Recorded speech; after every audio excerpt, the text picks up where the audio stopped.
Attention, cette vidéo contient du spoil.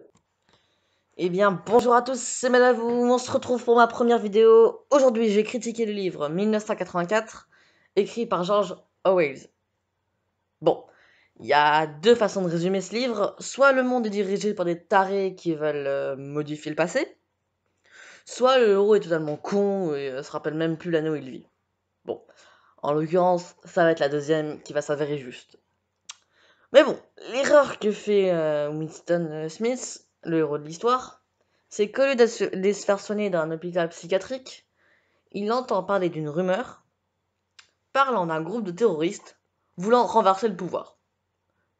Évidemment, il a envie d'y participer, hein. Mais revenons juste à ce groupe de terroristes. Pourquoi elle s'appelle la Fraternité? Enfin, quand t'es l'ennemi public numéro 1, que tu tues des milliers de personnes, et que rien que penser à rejoindre ce truc mérite la peine de mort, personnellement, je choisirais un autre nom. Bref, un jour, Winston, il fait un rêve. Bon, rien de plus banal, voilà. Et il voit son directeur qui lui dit qu'ils se reverront dans un autre endroit. Toute personne normalement constituée devinerait tout de suite qu'il parle du ministère de vérité où travaille Winston.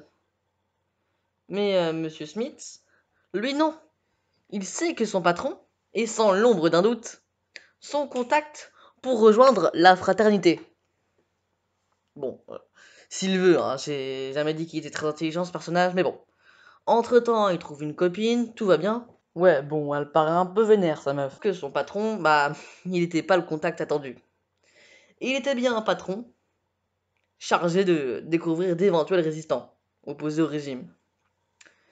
Winston se fait donc arrêter avec sa copine, car elle voulait aussi rejoindre cette fraternité. S'ensuivit des tortures, des lavages de cerveau pour transformer William en partisan de Big Brother, qui est du coup le chef de son pays. Ils y arrivent et du coup ils organisent un procès pour tuer William. Toutefois, il va y avoir un point qui me choque. C'est que les juges savaient déjà ce que dirait William. Car c'est eux-mêmes, en fait, qui lui avaient dit quoi dire. En gros, ils leur ont dit, bon, on va dire que que t'as voulu tuer Big Brother, t'as voulu organiser un attentat, t'as essayé de tuer des milliers de personnes. T'es d'accord? Ouais, ouais, ok, non, aucun problème, ok. Mais bon, dans ce cas, si vous voulez le tuer, vous le tuez, ok, mais tuez-le tout de suite. Ça n'a aucun intérêt de faire un procès. Enfin, vous lui faites un lavage de cerveau si vous voulez, mais enfin, ça sert à rien d'organiser un procès.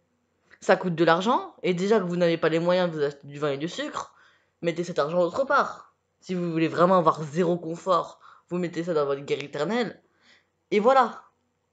Enfin bon, William meurt, et c'est ainsi que le livre se termine.